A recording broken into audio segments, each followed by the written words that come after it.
Hey, and welcome back, you leader, you. This is the results only, no fluff zone of leadership development. You know, a couple of years ago, we're talking a couple now, many years ago, my eldest son, who is now turning 28, 27 this year, he, 20, no, I don't know what he's turning, 29. Anyway, can't remember. He was just about to go to school, or he just started school, so it tells you how long ago this was. But I was working really hard. I was putting in 18 hours a day because I was trying to launch this enterprise. I was pushing, I was teaching, lecturing, visiting, connecting. I was working, and I was working really hard. And so one night he came to me and he said, Daddy, can I play with you? Can you read to me? Something like that. And I said to him, Dad's got a meeting now. I've got to go. I'm sorry. And, you know, he said to me, you're always going to meetings. And that just, as I got in the car and drove down the road, it just affected me so deeply, because I realized how easy it is to neglect important things for the things that we think are important. And I had to retake on myself and begin to think about how I prioritize my time with my family and with my children. And I realized, you know, because what would happen is we would go on holiday and I'd be so tired that of a 10-day break, the first 3 days I didn't function. I couldn't think. All I did was sleep, read, ignored everybody in the family. And it was so unfair and so wrong. But I'd worked myself to a standstill for everybody else, you know, and the very people that were important to me, I was neglecting. So I began to change that as a priority. And I began to set in time for them. And not just rush. You know, somebody said to me one day is that a professor at a medical hospital did some research, and they said the time when you are really rested is when you are bored.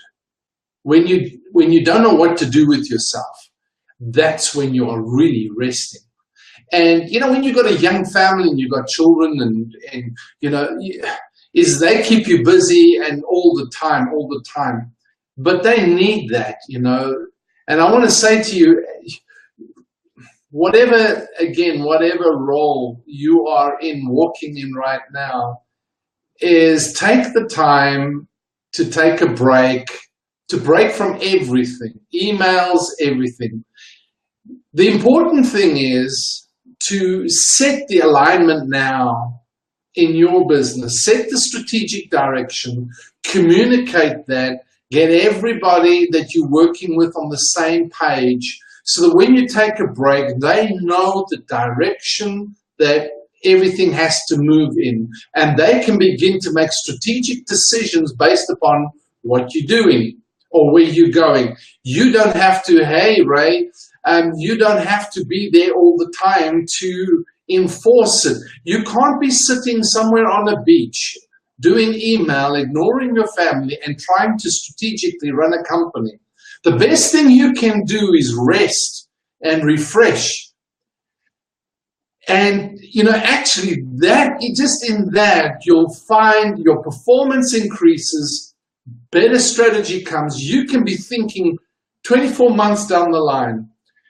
When I got to the point that I used to rather take 2-3 days, go into a cabin up in the mountains and just by myself, not a lot of food, just whatever I could gather, and no TV, no books, just myself. Let me tell you something, after 3 days, you're having withdrawal symptoms. Because you don't know what to do with yourself, and And so, but you know what? By the third day, thank you. By the third day, thank you, Regina. I would start beginning to get clarity in myself and in my own thinking. And then suddenly I could start seeing things down the line.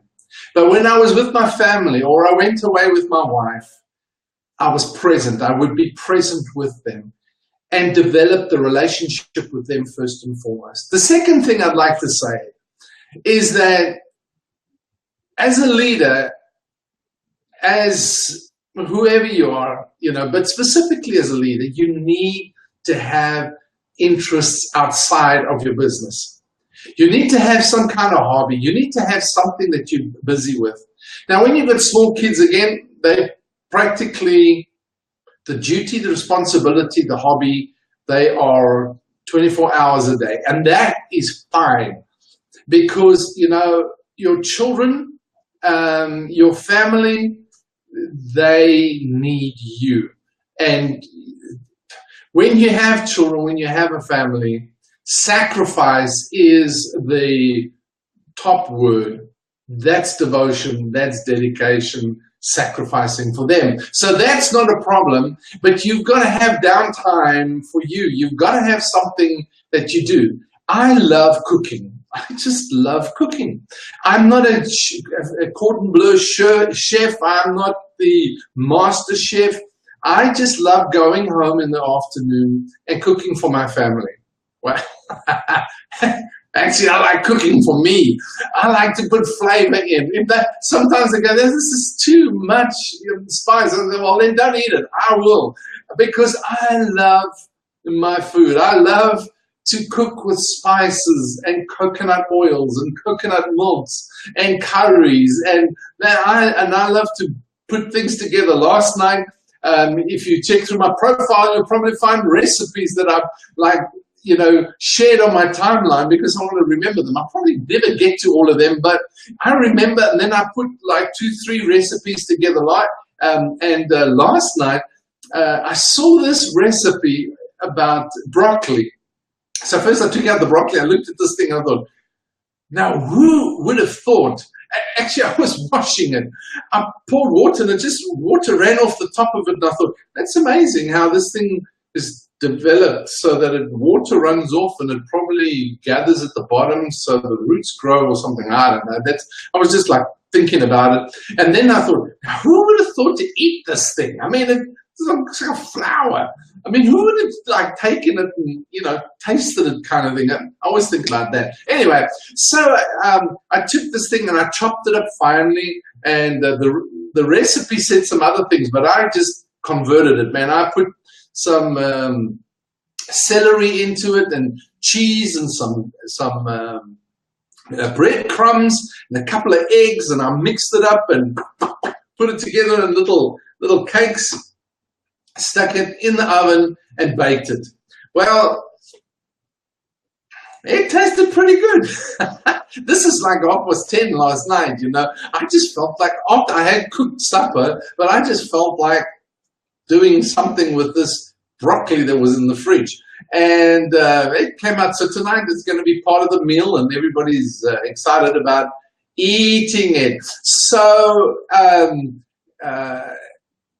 I just enjoy that. I just enjoy, even if there's nobody there, I cook a nice meal all by myself, and I enjoy a good meal by myself. Sean's cooking, nobody else's. I throw in and check out what I haven't got or what I can get, and I mix it and I make something really good. That's my time. It's my creative time. And studies have shown that engaging in any sort of creative pursuit actually boosts your work performance, actually gives you insight, gives you clarity. It takes your mind off everything and clears you for better performance. And research has shown that certain common pastimes actually make you smarter. So I'm just believing that cooking makes me smarter. Probably make me fatter, but it makes me smarter. I believe that. And of course, physical activity is great for mental health and physical health as well, you know, because we sit like this. It's a sedentary lifestyle. We're behind the laptop. We are constantly focused on our devices. You know, we've got our phones and we're busy with our phones or our tablet or our laptops, or we're watching TV. So we go from one sedentary style to another. I was reading an article not so long ago, and they said that the sedentary lifestyle is the new killer of people. Not stress anymore. Stress is, of course, always there, but sitting and squashing your organs and just sitting all the time is so very bad for you. So we need some kind of physical activity as well. Walking, hiking, you know, stretching. Stretching is so good for you. You know, it doesn't matter what age you are. You need to stretch. You need to get into it.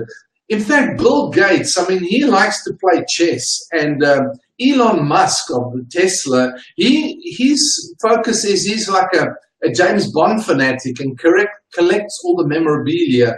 And so various people do various things who are entrepreneurs and leaders and business people. You need to have time out. It doesn't mean every day it becomes an obsession and you ignore everybody. That is wrong. You know, then you need to get the balance right. But what you need to do is have something that takes you your mind away from it. You know, a couple of years, here we go again. It wasn't a couple of years, it was a few years ago. I used to run marathon. You know, well, I only ran a few marathons, but I loved running. 4:30 every morning, I'd go running for an hour or an hour and a half. And I got my father-in-law to run with me. He ended up running like coloring. Yeah, absolutely. Coloring in. Michelle loves to do those coloring, adult coloring in, you know, pattern things. She colors that in. And then, of course, she loves to make jewelry, handcraft. You know, she makes African handcrafted jewelry with watches and all sorts of stuff. That's her thing. She will sit down and do that, and that's how she likes to spend her time. And you know, what we mustn't do is just couch, because when you get tired, stressed, worn out, you begin to couch and you just sit there and sit there and sit there. Don't do that. You know, get something. Read. We don't read enough today. Read, get an interest, get focused, learn a language, play an instrument, you know, do something that's different, do something that is a little bit challenging, if you have to set some goals, and that you enjoy a bit of creativity, and that is really good for you. So I really want to encourage you with that today. I mean, even volunteering for children's homes or something like that, you know, spending a few hours a week or a month. And then, of course, you know, you've got people that like making wines and or whatever, you know, growing stuff, vegetable garden or a little vegetable garden, etc., etc. So, you know, any of those things, but, you know, just those two areas. As a person, you've got to take a break from everything. And secondly is have something, some pursuit, some interest that takes your mind off, develops you in a different area, in a different direction. All right, so I just wanted to share that with you today, and just that there's another side to just pressure, performance, results. There is results in this area as well, and that's just your health, your sanity, and longevity. You know, just living longer with some saneness in this crazy world we're living in. So that's what I wanted to share with you today. So I hope you got something out of this. And if you did, hey, pop me a yes, a thumbs up, or a fisty down in the comments. And you know, it's great that you just thanks, Regina, for telling us what you did, or yeah, even pop in what interest you are involved in. Love to hear from you, and we'll see you on the morrow at 4, live at 4. Thank you for being with me, and I'll see you then. Cheers.